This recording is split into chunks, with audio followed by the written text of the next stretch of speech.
Out, Chris suspects that Preston actually did murder the cop since he came to America after his partner was killed. A, how did she know about his partner? And B, oh my gosh, a police officer killed in the line of duty? That's practically unheard of in this profession. However, they still have to work together for their common goal, and Chris thinks she knows where the tape might be. Preston, I'd like you to meet Baby. Preston from Australia. Oh, how about that? Nice to meet you. How you doing? An Aussie. Geez, the kangaroo thing, right? With the boomerang, you do when you boomerang and. Yep, he sure is a supporting character. I know I've pointed out that Norton is usually the random Australian guy, but why does everyone have to point out where he's from in this? We've established his backstory. It's not like everyone has to keep making kangaroo jokes. How long has it been now? Geez, 2, 3, 4 years now. 5. 5? Shit, no shit. 5 years I've been down here living like this. Yeah, so that's his shtick. It turns out that the kid gave the tape to him, and when he didn't come back for it, he traded it off. The two of them managed to convince him to take them to the guy he traded it to, but they soon come across some of Hannah's girls. Okay, look, these people are on the wrong side of town. I get it. Why does everyone have to dress like they live in the post-apocalypse? I'm still not even sure who these people are. Is this like a theme gang, like in the Warriors? Are we gonna get baseball players soon? Oh look, convenient boxes. Crikey. This is not practical wear. Oh no, my stylish boots.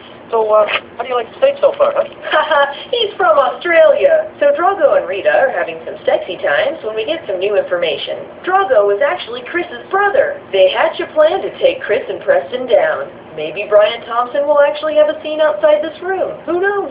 And now, Cynthia Rothrock has a teary exposition moment. When my brother was 15, he went out and found the guys that killed their parents.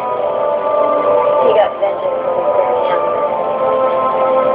But it broke Sensei's heart, using what he taught him like that. So, he sent him away. My brother begged me to go with him, but I went. I couldn't.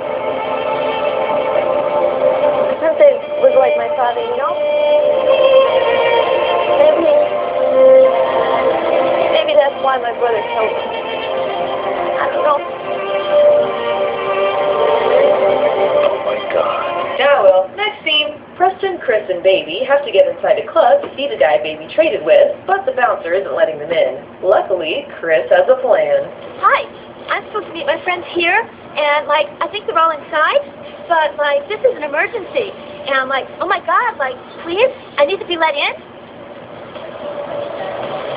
4 pieces of ID. 4 pieces? What, are you shitting me? Wait, did he actually buy that accent? And think that she was underage? She was more convincing when she was Miss Swan in Fast Getaway 2. Well, it doesn't really work, so let's see what Preston's plan is. Yeah, that like a right up a ride of danger, eh? What was that? Was that supposed to be a slap on the shoulder? With her foot? Beginning to think you're not going to let us in. You know, I'm beginning to think you're not really Australian. I think you're, Canadian. What, is everyone in L.A. an asshole? That was awesome. Why was he so offended when he said he was Canadian? Don't insults have to make sense? Well, good thing they brought him along. Word is you got something we're looking for, Dave. Everybody wants what Eddie's got. I don't think this movie has enough stereotypical action characters yet. You come to a man's home, you insult him, you threaten him. How'd you ever get your visa? Haha, he's still Australian.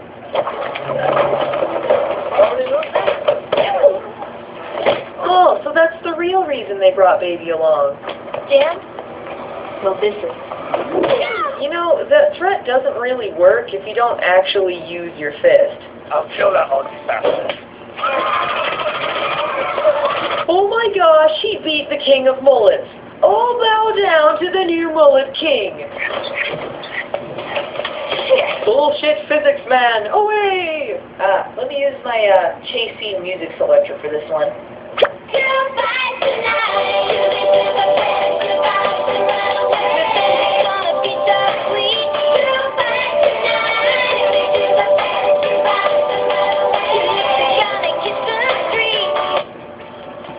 I'm never using this thing again. Holy shit. they were waiting there posing the whole time? Preston and Chris end up locked up, and Preston explains what happened with his partner. Apparently they went on a drug bust, and while Preston went and called for backup, his partner rushed in because he didn't believe in procedure. Wait, so he's on this guilt trip because he actually did what he was supposed to do? How was he supposed to control what his partner did? And, okay, say that he ran in with him. He'd be dead too. It's a lose-lose situation. Hey, Entourage. Where am I? My map.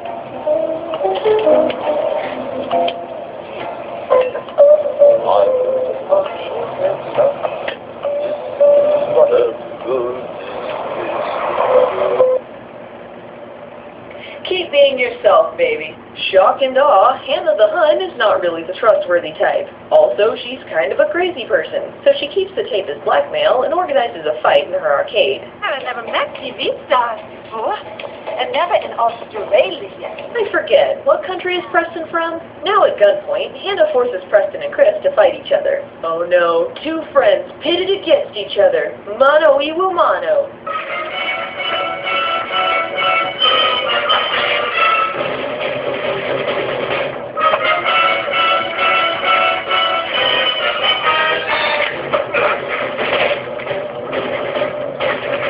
Now Chris and Preston have the tape and take Hannah hostage.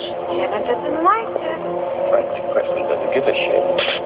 My idiot, I'm so mad I could leave the room. That just musses my sweater. Preston, Chris, and the others originally planned to go to the police station with the tape, but they changed their plans to try and get the press involved. Because it's quicker? The television establishment's going to meet your stars here. They'll show the tape, but they said if you was you, that you want to know they got a call from the hospital.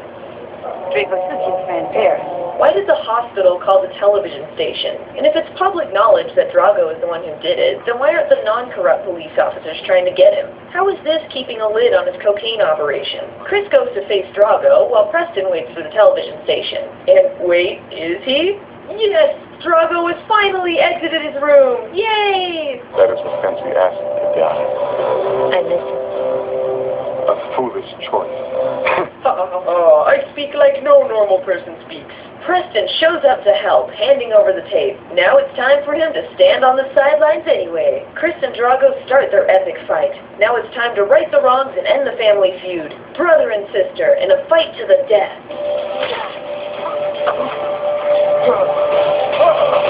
Give me your hand. When Drago is in danger, Chris helps him anyway. This means that they can finally put this to rest and move on with their lives, forgiving each other as they forgive themselves. Just kidding!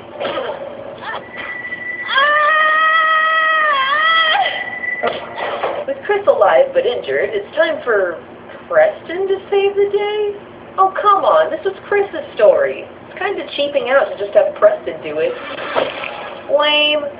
Ooh. So does Rita just not care now? Okay. You will. Hey, Preston.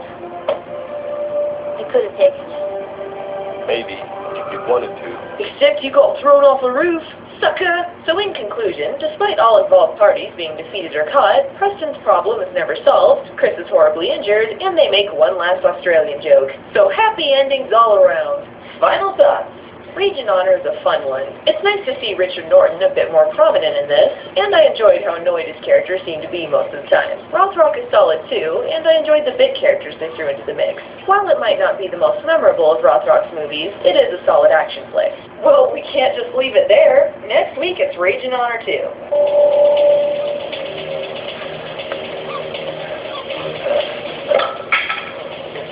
What?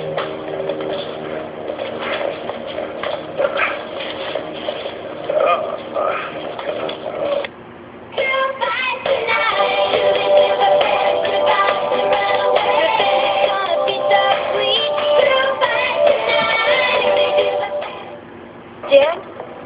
Well, this is...